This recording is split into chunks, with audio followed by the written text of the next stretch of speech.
Stock. आगे बात समझ में, ओपनिंग स्टॉक ट्रेडिंग में आएगा और कितना अमाउंट दे रखा है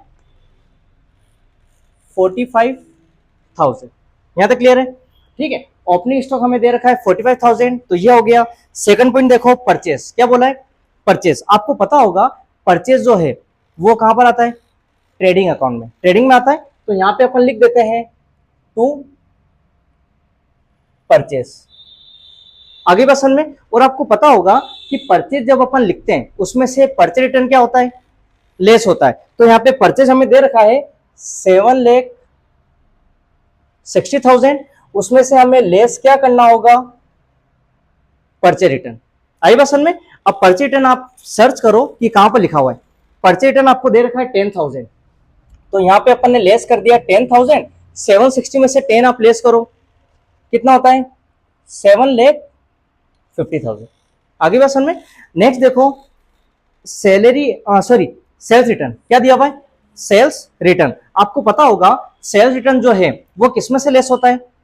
सेल्स में से, और सेल्स हमारी क्रेडिट में आती है। ठीक है, ध्यान रखो, ये हमारा डेबिट बैलेंस होता है और ये हमारा क्रेडिट बैलेंस होता है। ठीक है, तो सेल कहां आएगी? क्रेडिट में, बाय सेल्स। अब चेक करो सेल्स कितनी दे रखी है।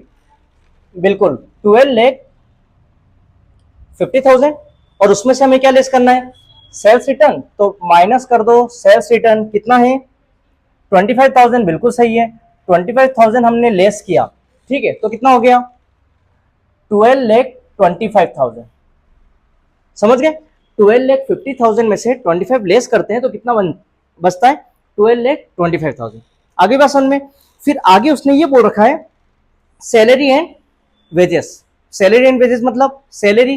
तो सैलरी कहां आती है? P&L अकाउंट के डेबिट में। तो यहां पे अपन क्या मेंशन कर देंगे? To salaries and wages. बताओ कितना अमाउंट है?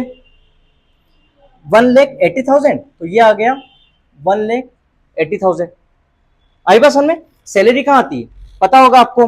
P&L अकाउंट में। तो सैलरी एंड वेजेस हमने लिख दिया 1,80,000। जब हमने एडजस्टमेंट पढ़े थे उसमें अभी तक कोई बात नहीं कही है। समझ गए? जितने भी हमने ट्रांजेक्शन कर लिए हैं उसके कुछ भी एडजस्टमेंट हमें नहीं दे रखे, तो डायरेक्टली हमने काम कर दिया। ठीक है, आगे बोला है रेंट कितना है? 1,10,000। जब हमने एडजस्टमेंट पढ़े थे तो रेंट के बारे में बोल रखा था। तो जब एडजस्टमेंट दे रखा हो ना, तो रेंट कहां आता है पहले तो ये बताओ? रेंट कहां आएगा? P&L अकाउंट में। कहां पे आता है?